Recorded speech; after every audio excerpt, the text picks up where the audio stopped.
புதிதாக திறக்கப்பட்ட பிரம்மாண்ட திருச்சபை, ஒன்று கூடிய தேவ ஊழியர்கள். மறைந்த போதகர் தாமஸ் ராஜ் அவர்கள் தன்னுடைய வாழ்க்கையை ஊழியத்திற்காக அர்ப்பணித்து சுமார் 60 ஆண்டுகளை கடந்து உள்ளதை நினைவு கூர்ந்து கடந்த ஆகஸ்ட் 13ஆம் தேதியன்று ஏசிஏ ஆவடி ஊழியங்களின் த கார்டன் திருச்சபை மறைந்த போதகர் தாமஸ் ராஜ் அவர்களின் துணைவியார் சுகந்தி தாமஸ் ராஜ் அவர்களால் திறந்து வைக்கப்பட்டது.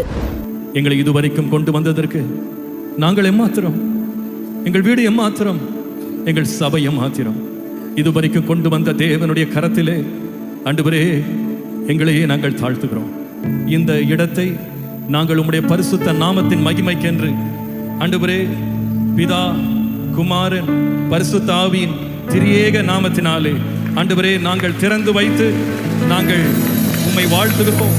ஹல்லேலூயா, ஹல்லேலூயா.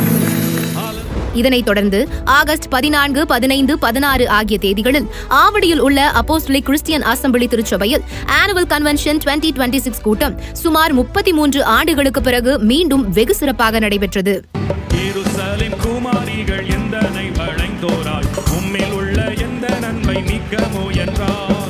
இக்கூட்டத்தை போதகர் கேப்ரியல் தாமஸ் ராஜ் மற்றும் அவர்களுடைய குடும்பத்தார் அனைவரும் இணைந்து ஒழுங்கு செய்திருந்தார்கள். மேலும் பல்வேறு இடங்களிலிருந்து பல்லாயிரக்கணக்கான மக்கள் இக்கூட்டத்தில் கலந்து கொண்டு தேவனுடைய ஆசீர்வாதத்தை அளவில்லாமல் பெற்றுக் கொண்டார்கள். கூட்டம் நடந்த 3 நாட்களிலும் விசேஷித்த தேவ ஊழியர்கள் கலந்து கொண்டு அபிஷேகம் நிறைந்த பாடல்களை பாடி தேவனை ஆராதனை செய்தார்கள்.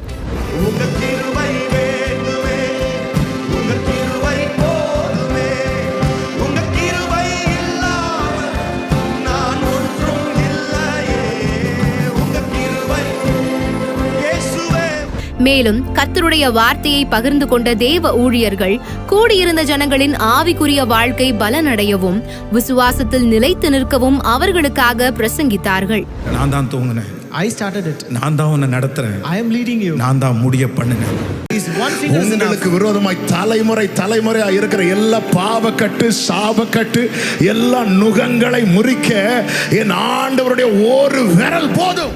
தொடர்ந்து 3 நாட்கள் காலை முதல் இரவு வரை நடந்த இந்த விசேஷித்த கூட்டத்தில் பல்லாயிரக்கணக்கான மக்களின் வாழ்க்கையில் ஒரு புதிய நம்பிக்கையும் விசுவாசமும் சந்தோஷமும் பிறந்துள்ளது. மறைந்த போதகர் தாமஸ் ராஜ் அவர்களால் எளிமையாக ஆரம்பிக்கப்பட்ட இந்த அப்போஸ்தலிக் கிறிஸ்டியன் அசெம்பிளி திருச்சபை ஊழியம் இன்று ஆலமரமாய் வளர்ந்து அநேக ஜனங்களுக்கு ஆசீர்வாதமாக மாறி உள்ளது. இதுபோன்ற அநேக திருச்சபைகள் இந்திய தேசமெங்கும் எழும்ப நாம் ஜெபிப்போம்.